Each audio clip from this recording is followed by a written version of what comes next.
The first bullet hit me before the sound ever reached my ears. 1 second, I was sprinting across a shattered courtyard, boots pounding over broken tile and burned concrete. The next, something slammed into my shoulder like a truck and spun me off balance. I crashed hard, dust exploding into my face, choking my lungs. Gunfire ripped through the air from 3 different angles, sharp and violent, echoing off the ruins like thunder trapped in stone. Someone yelled my call sign, Raven, but it sounded far away, distorted, like I was already underwater. I rolled behind a collapsed wall, breath ragged, and pressed my hand against my side. Wet, too wet. Rounds tore into the courtyard in rapid succession. Concrete shattered. Metal screamed. I felt the impact of at least 3 bullets punched through my vest. Blunt, brutal, personal. My rifle snagged against debris. My radio sparked once in my ear, then died. Across the alley, our point man was down, exposed, motionless. If I didn't reach him, he would bleed out long before extraction ever got close. So I moved, not because I wasn't afraid, because I was. My hands were shaking. My heart was pounding so hard it blurred my vision. But fear isn't paralysis. Fear is fuel, if you know how to burn it. I dragged myself forward through dust and gunfire, every inch tearing at wounds I couldn't count yet. I reached him, grabbed his vest, and pulled with everything I had left. The last thing I remember was the sound of boots crunching closer through the rubble and the taste of blood filling my mouth as the world went dark. If you want to hear more true stories like this, make sure you hit that subscribe button to Lady Veteran Stories and tell me in the comments, where are you watching from?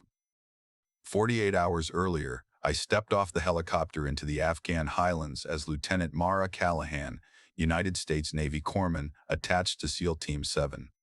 The rotors were still chopping the air when the cold hit my lungs, thin, sharp, unforgiving. Dust spiraled around us in violent circles, stinging my eyes. I adjusted the straps on my medical pack, feeling its full weight settle into my shoulders. Trauma kit, whole blood expanders, tourniquets, chest seals, airway tubes. Everything required to keep a warrior breathing when the world tries to shut him down. They called me Raven because I never stopped scanning.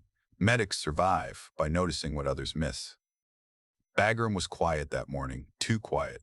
The mountains looked calm in the distance, like nothing evil could live inside them. I had been deployed long enough to know better. Commander Lucas Hayes met my eyes when I approached the team. He didn't smile. He didn't frown. He assessed. His gaze wasn't questioning whether I belonged. It was measuring how I would perform when chaos hit. That's how elite leaders think. Not about gender. About outcomes. Still, I knew what I represented. A female corpsman embedded with a direct action SEAL unit wasn't common. Officially, no one cared.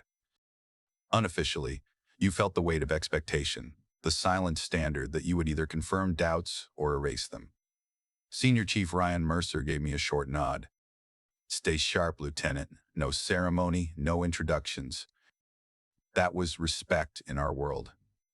The mission brief was clean, efficient, almost boring on paper. Intercept a weapons transfer, moving through a remote valley near coast. Signals intelligence indicated shoulder-fired anti-air systems were crossing the border. If those reached insurgent hands, every helicopter in our sector would become a flying target. We weren't stopping a shipment. We were protecting every pilot who trusted the sky, but intelligence briefings can lie without meaning to. As satellite images flashed across the screen, something bothered me. The village in the valley showed no livestock trails, no cooking smoke signatures, no irregular civilian movement. The patterns were too symmetrical, too staged. I raised the concern carefully, not dramatically. Sir, no civilian heat signatures at all. That's unusual for that area. Hayes didn't dismiss it. He paused, zoomed in again. Mercer leaned forward. After a quiet exchange, Hayes shifted our approach window from dusk to pre-dawn and altered our insertion route. A small adjustment. Small adjustments decide who comes home. That night, While the others cleaned weapons and double-checked optics, I moved through the team one by one, checked hydration levels, monitored pulse rates, watched their eyes.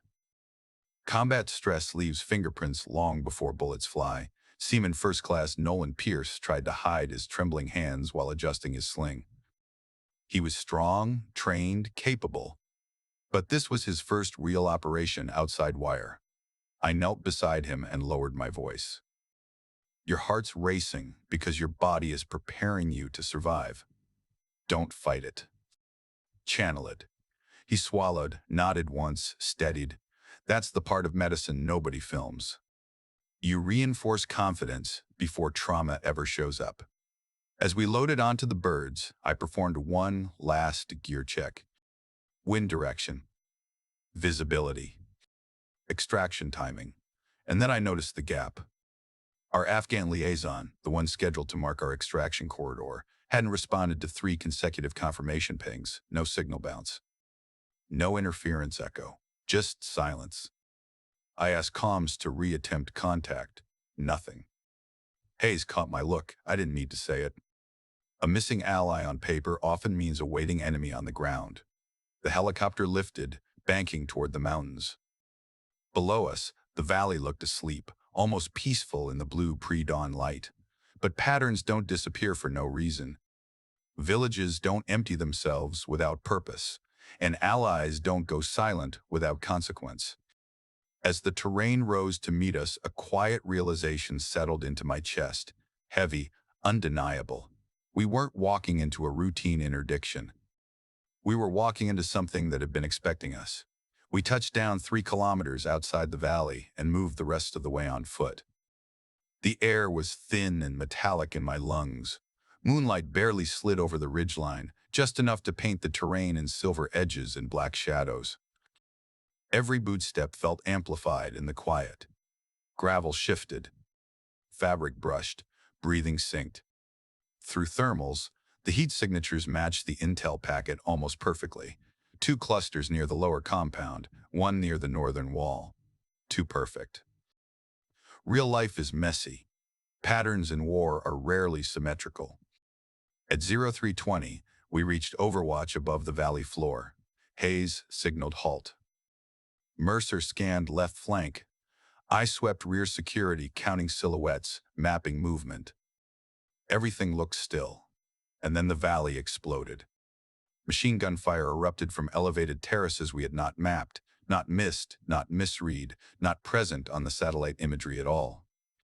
The first burst shredded the mud wall beside Pierce, spraying us with fragments of stone and dirt. RPG trails streaked upward from irrigation trenches that had looked empty minutes before. The silence shattered into layered chaos. This wasn't a weapons transfer. It was a kill box. Pierce went down before he even shouted. A blast of shrapnel tore into his thigh, and I saw the blood immediately, bright, forceful, arterial. Training erased hesitation. I dropped beside him as rounds cracked overhead, tourniquet high and tight. Twist until bleeding slows. Lock. Pack the wound. Pressure. My hands moved with mechanical precision even while debris rained down around us. Stay with me, I said, leaning close enough for him to hear over the gunfire. His pupils were wide but responsive. Good. Then Mercer's voice cut through the noise. Second element, flanking right. I risked a glance. Figures were emerging from irrigation walls that had appeared abandoned. Pre-positioned shooters. Crossfire angles overlapping. They hadn't just set an ambush, they engineered it. We were boxed in 3 dimensions. High ridge, valley floor, lateral walls. Hayes was already shifting fire commands. I called out grid corrections between compressions on Pierce's wound. My brain split in 2, medic and tactician running simultaneously. Ridge east, 300 meters above tree line. Adjust 5 clicks right. Mercer engaged. Hayes pivoted the team. For a moment, it felt like we could punch through. Then the radio traffic died. No gradual static. No fading signal. Just hard silence. Jammed. My stomach tightened. This wasn't insurgents reacting to contact. This was insurgents anticipating it. They knew our approach route. They knew our timing. And they had electronic countermeasures ready. That meant betrayal or compromise. We shifted positions in bounding movement. I dragged Pierce behind a broken stone barrier and secured a secondary pressure bandage. His breathing was rapid but steady. Another crack split the air, sharper, isolated. Sniper. The round struck inches from Hayes, sending fragments into Mercer's leg. Not catastrophic, but enough to slow movement. The ridge east lit briefly under muzzle flash. Disciplined, measured shots. Precision fire. Not random. Whoever was up there wasn't spraying rounds. They were selecting targets. And they were patient. I scanned through magnification and caught the faint outline of a shooter repositioning along the rock line. This was no chaotic insurgent skirmish. This was coordinated, rehearsed, and designed to collapse our command structure first. Pierce wasn't the only one bleeding now. Mercer was limping but holding his sector. Hayes had a shallow graze across his ribs. One of our rear operators was down with a chest wound I couldn't reach yet without crossing open ground. Gunfire intensified, forcing us lower against the terrain. They had elevation. They had jamming capability.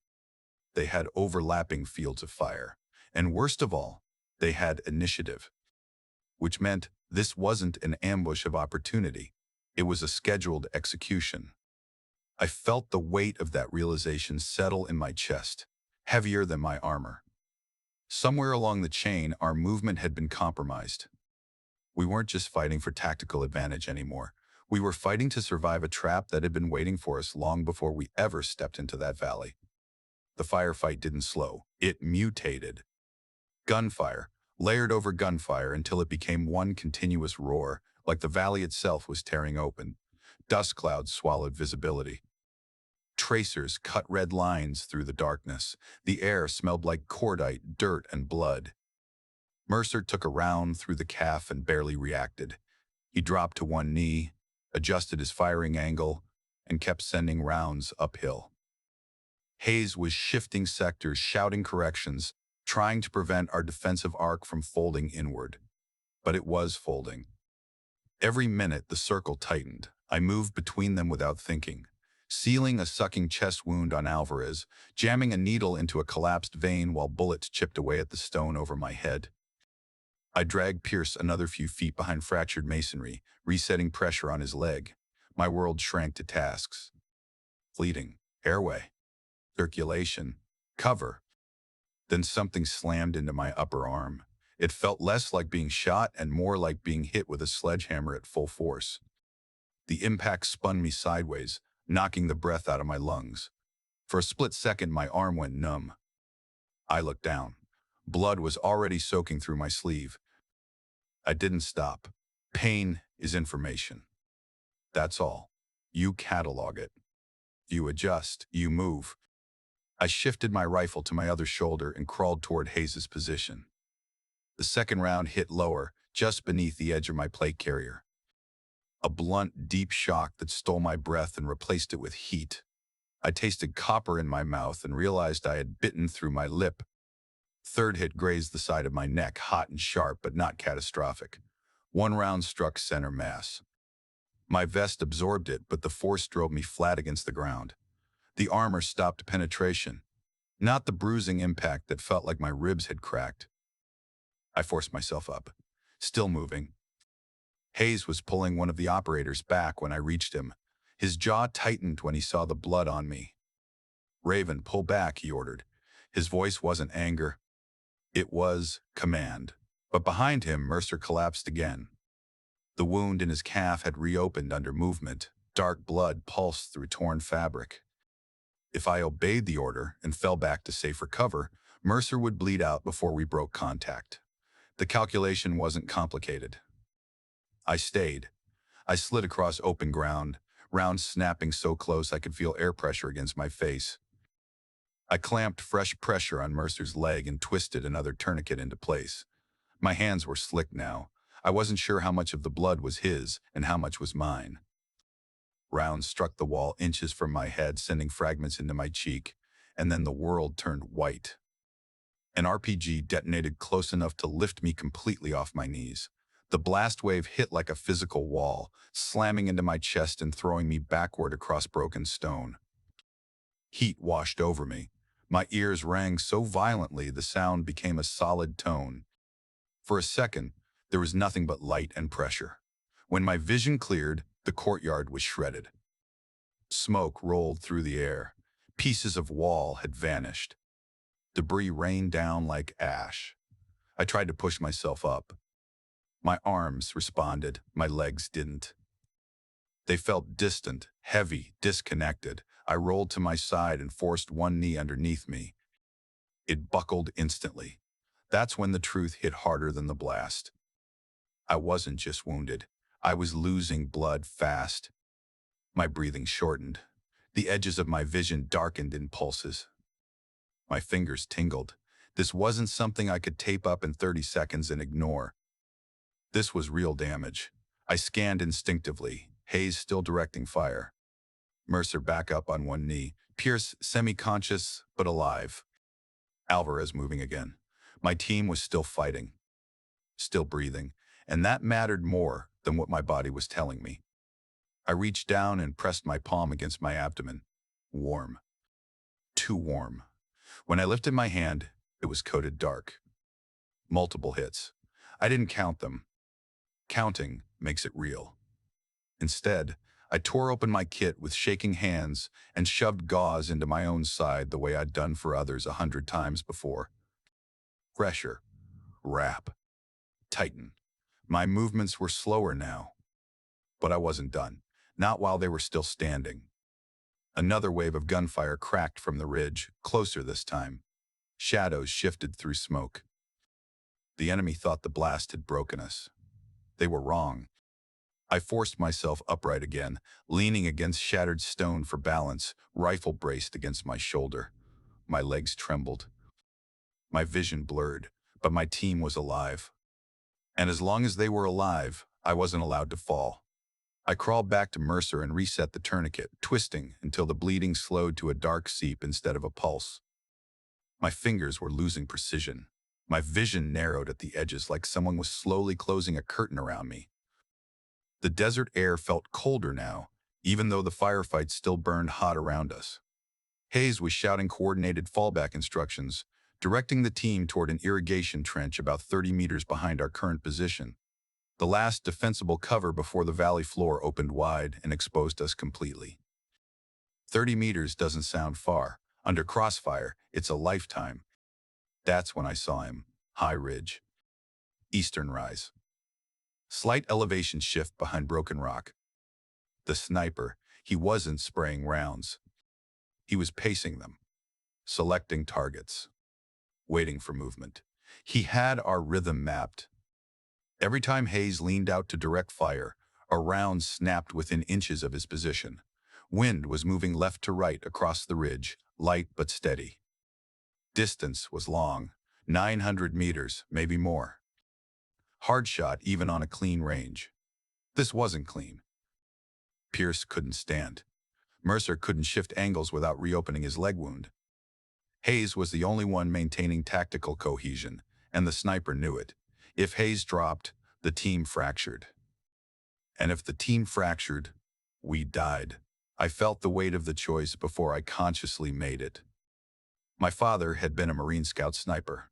Before he was killed overseas, he used to wake me before dawn and take me out into open fields back home. He taught me that breath control wasn't just about shooting, it was about stillness, about clarity. You don't fight the wind, he would say, you understand it. After he died, I buried that part of myself. I chose medicine. I chose saving lives. I never advertised that I could also take one, because my job was healing. But sometimes protection requires both hands. I reached for Mercer's rifle. He looked at me once, not questioning, just registering what I was about to do, and shifted slightly to give me angle. I rolled to a prone position, ignoring the protest in my abdomen. My pulse was too fast, my breathing too shallow. Slow it down. Inhale. Half release. Hold. The sniper shifted slightly along the rock line. Crosswind adjustment. Elevation compensation. Squeeze. The first shot cracked and disappeared high. I felt it immediately, overcompensated for wind. The sniper fired back almost instantly. The round struck stone inches from my head. He knew exactly where I was now. No second guessing. I recalculated. Wind less aggressive than it looked against the ridge face. I exhaled halfway and let the world narrow into one controlled tunnel. Squeeze. The second shot felt different the moment it left the barrel. Through magnification, I saw the figure jerk backward and disappear behind the rock. The ridge went still. Not silent, but still. No follow-up shot. No follow-up shot. No repositioning. Just absence. Hayes glanced at me. His expression didn't show shock. It showed understanding. He saw something in that moment that I had kept hidden, that I wasn't just a medic moving between wounds. I was an asset. But the valley wasn't finished with us. Movement flared again along the terraces. Fighters adjusting, realizing their overwatch was gone. Gunfire intensified at ground level. I tried to push up to reposition and nearly collapsed. Heat spread under my armor. Thick, steady, unmistakable. Too much warmth. I pressed my hand against my side again, and this time didn't lie to myself. Multiple entry points. More than 3. Maybe more than 5. Adrenaline had masked it. Now it was catching up. The edges of my vision pulsed black. My fingers trembled against the rifle grip. But Hayes was still standing. Mercer was still firing. Pierce was still breathing. The trench was within reach. I forced myself back into motion, every movement slower than the last but deliberate. Pain didn't matter. Blood didn't matter. Only distance. Only seconds. Only the fact that I was not done yet. Not while they still needed me. Not while the valley was still trying to close over us. Not yet. Hayes made the call to break contact in phases and fall back toward the outer compound, a half-collapsed mud structure that offered thicker walls and tighter angles. It wasn't safety. It was survival margin. I move, you cover. Then rotate, he ordered, voice steady despite the chaos. I nodded, though the motion felt distant, like my body belonged to someone else. I covered movement between treatments, shifting from rifle to medic and back again, without pause. Mercer dragged Pierce in staggered bounds while Alvarez laid suppressive fire uphill. I filled the gaps, scanning, firing short controlled bursts, then dropping to a knee to tighten a dressing that had already gone dark with blood. Every step cost more than the last. My boots felt heavier, my breathing shorter. I cataloged wounds by sensation, not sight. Upper arm throbbing hot and sharp, abdomen deep and spreading. Thigh burning with a wet, unstable warmth, side tight and pulsing. Collarbone aching from blunt force. Too many. But I could still stand. Still think. Still pull a trigger. That was enough. Pierce was fading in and out, jaw clenched against pain. Mercer's leg was unstable but holding under tourniquet pressure. Alvarez had taken a grazing hit across the ribs that needed sealing before it worsened. I slid beside him, hands working by instinct even while the world rang in my ears from the earlier blast. The sound never fully returned. Just a constant metallic hum layered under gunfire. Seal. Tape. Press. Secure. He nodded once and rolled back into position. The enemy was tightening their angles again. You could feel it, the rhythm shifting. Less scattered fire, more deliberate bursts. They expected us to panic under attrition. They expected disorganization. Instead, Hayes began calling sectors like a metronome. Left ridge suppress. Center advance 2 meters. Raven, wind call. I swallowed against the copper taste in my throat and forced focus outward. Dust plumes showed subtle wind direction shifts. Left to right 2 clicks. Adjust high, Mercer corrected fire. We weren't reacting anymore. We were calculating. Every bound backward was controlled. Every movement covered. We turned their layered ambush into a chessboard. But my body was slipping faster than I wanted to admit. My hands began to tremble when I reached for fresh gauze. Not fear, blood loss. I glanced down at my thigh and saw what I'd ignored before. A steady, dark flow soaking through fabric near the seam of my armor. I couldn't afford a full assessment, so I did what I had trained others to do. I dropped to one knee behind partial cover, looped a tourniquet high on my leg, twisted until the world flashed white from pain, and locked it in place. Breath in, breath out. Stand. If I told Hayes the full truth, he would shift priority. He would assign 2 operators to move me, and that would thin our perimeter. And thinning meant breach. Stopping meant dying. So I said nothing. We reached the irrigation trench, then pivoted toward the outer compound.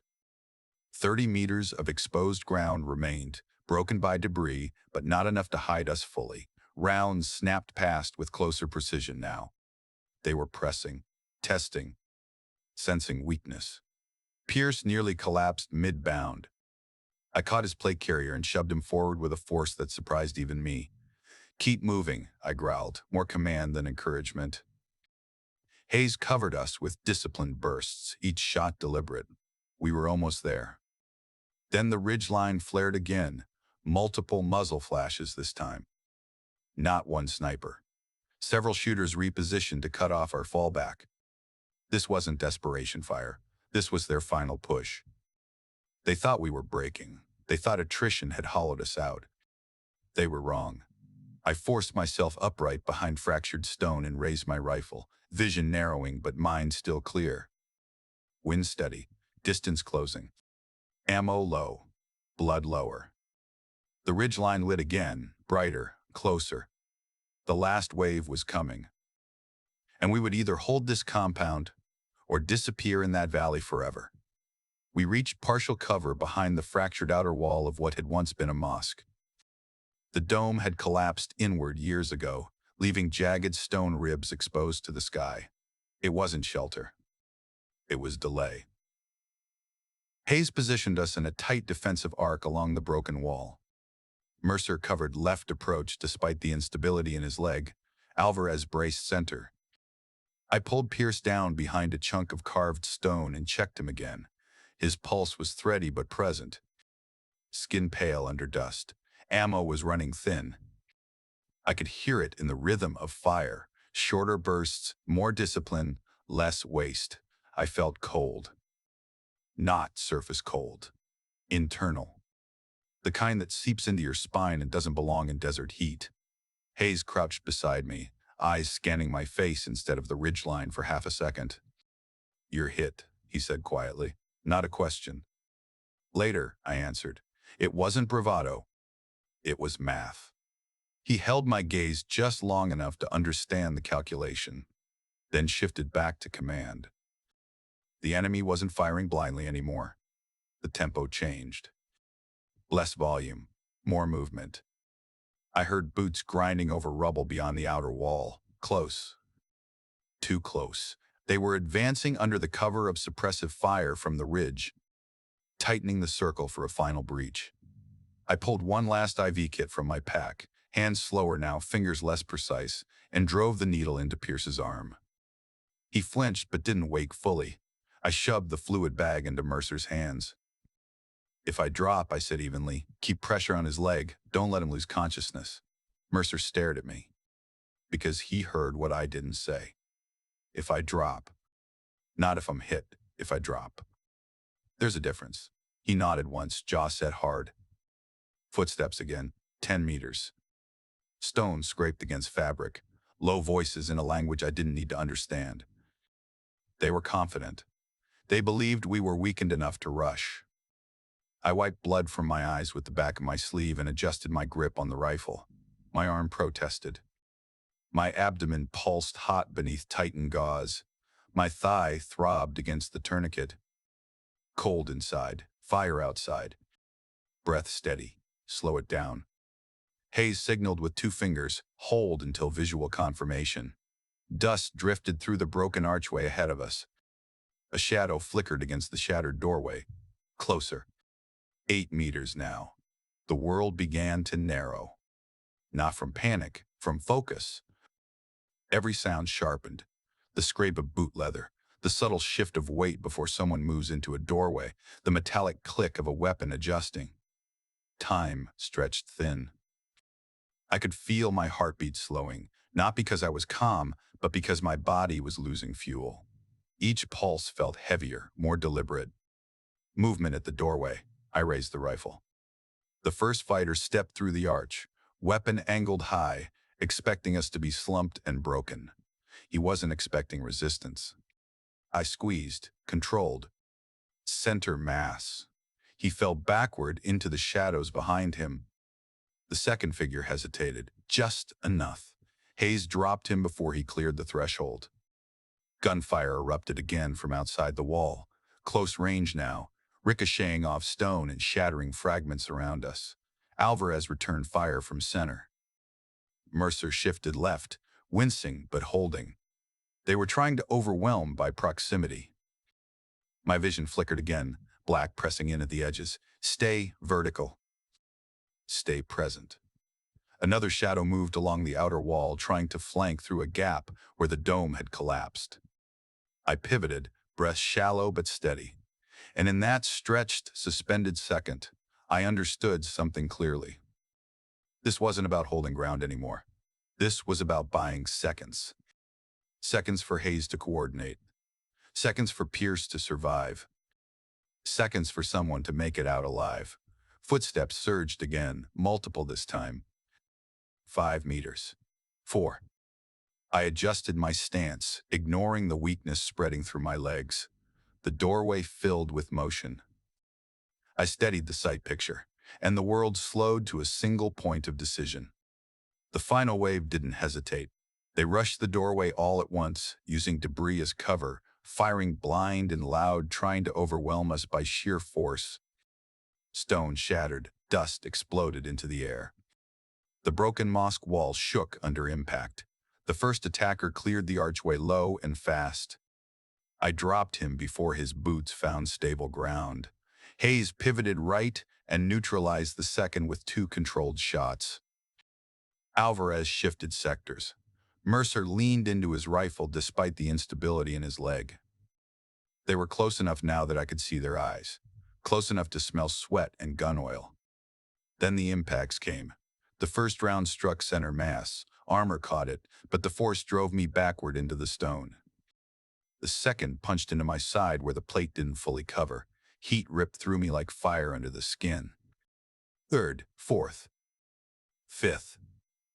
Each hit registered differently. Blunt shock, tearing burn, crushing force. I didn't count them consciously. My body did. 11. That's how many it would later be. In that moment, it was just pressure and noise and the stubborn refusal to drop. Adrenaline masked the collapse trying to drag me down. My arms felt heavier, my fingers numb at the edges. My hearing was reduced to a distant roar, but my rifle was still up. I squeezed again. Another figure fell in the doorway. Mercer's fire overlapped mine. Hayes advanced 2 steps to close the angle and eliminate the last shooter attempting to flank through the rubble gap. And then, nothing, no more footsteps, no more gunfire, no more shouted commands in another language. Just wind, real wind this time, sweeping dust through shattered stone. Silence, the kind that feels unnatural after chaos. I tried to lower my rifle and realized I couldn't feel my hands properly. My knees buckled first. The ground rose to meet me. Voices blurred above me. Hayes calling for security confirmation. Mercer shifting to check my wounds. Alvarez scanning perimeter. Raven, stay with me, I wanted to answer. I'm here. But my mouth didn't cooperate. The sky above the broken dome looked pale and distant. I remember Hayes's hands on my vest, cutting fabric away. I remember Mercer's voice steady but tight as he applied pressure to my side. I remember Pierce, barely conscious himself, dragging closer despite everything, refusing to stay down. Then darkness crept inward, not violent, just quiet. Extraction didn't come when it should have. A sandstorm rolled over the valley within the hour, grounding aircraft across the sector. Air support was pulled back. Weather locked down the sky. 48 hours. That's how long they held that position. 48 hours rotating watch in that ruined courtyard, rationing water, conserving ammo, defending perimeter against any return threat, and keeping me alive. Mercer packed and repacked my wounds when bleeding seeped through. Hayes improvised fluid expansion using what limited supplies we had left. Alvarez reinforced the defensive arc. Pierce, pale and stitched, refused to sleep, keeping pressure on my abdomen when Mercer's hands cramped. They did exactly what I had trained them to do. Airway, breathing, circulation, monitor, reassess, repeat. They didn't panic. They didn't fracture. They adapted. Somewhere between conscious and gone, I remember Mercer leaning close and saying, "You don't get to quit on us." The storm eventually broke. Rotors cut through the valley 2 days later like a promise finally kept. The bird touched down hard in the courtyard, kicking debris into spirals. Operators dismounted first, sweeping perimeter. Then she stepped out. Senior Chief Elena Ramirez, legend in the teams. Combat medic with more deployments than most commanders. She dropped beside me immediately, hands fast and precise, checking pulse, pupils, breath sounds. Her expression didn't change. "Still breathing," she said. Not triumphant, not surprised, just factual. Barely, but breathing. And sometimes in war, that's the entire victory. I woke up to white ceilings and steady beeping. For a moment, I didn't know where I was. The air smelled sterile, clean, nothing like dust and smoke. My body felt heavy, distant, like it had been stitched back together piece by piece.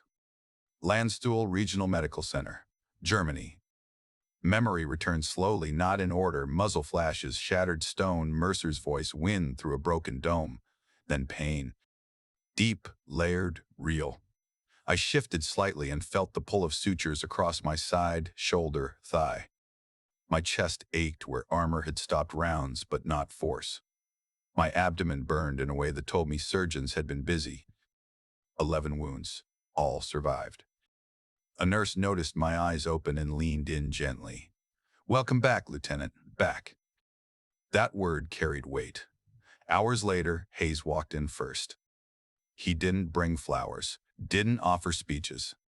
He stood beside the bed and studied me the same way he had the first day I arrived, measuring not weakness, but readiness. Then he placed something on the tray table beside me. A seal trident patch. Not official. Not authorized. Personal. On the back, written in black marker, were 2 words, both hands. I looked up at him, understanding. He didn't say thank you. He didn't need to. Mercer stood behind him, leg braced but upright. Pierce, thinner, paler but alive, raised a quiet salute. I returned it as best I could from the bed. No one mentioned how close it had been. War doesn't need dramatics. It needs acknowledgement. In the weeks that followed, recovery was slow and deliberate. Physical therapy taught my body to trust itself again. Scar tissue tightened, then loosened. Muscles relearned balance. But the bigger healing wasn't physical. It was clarity. Command debriefed the Valley engagement extensively. Intelligence confirmed what we suspected.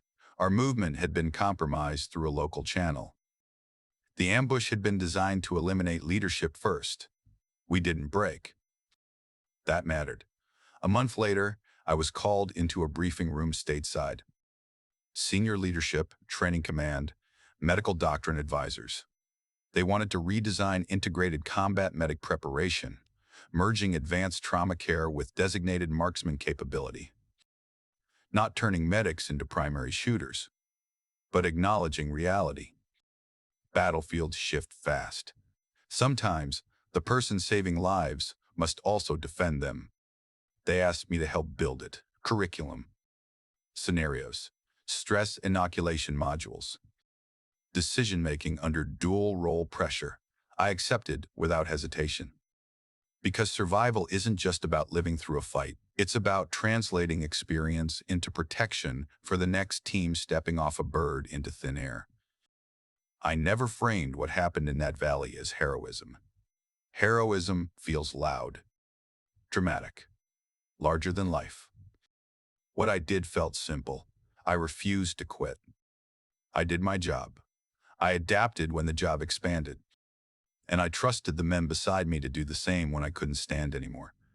That's what strength looks like in uniform. Especially for women who walk into rooms where expectations are already written. We don't argue our place. We demonstrate it. Quietly, consistently, under pressure. 11 bullets didn't define me. They clarified me. They stripped everything down to one truth. Discipline is louder than doubt. And commitment is stronger than fear.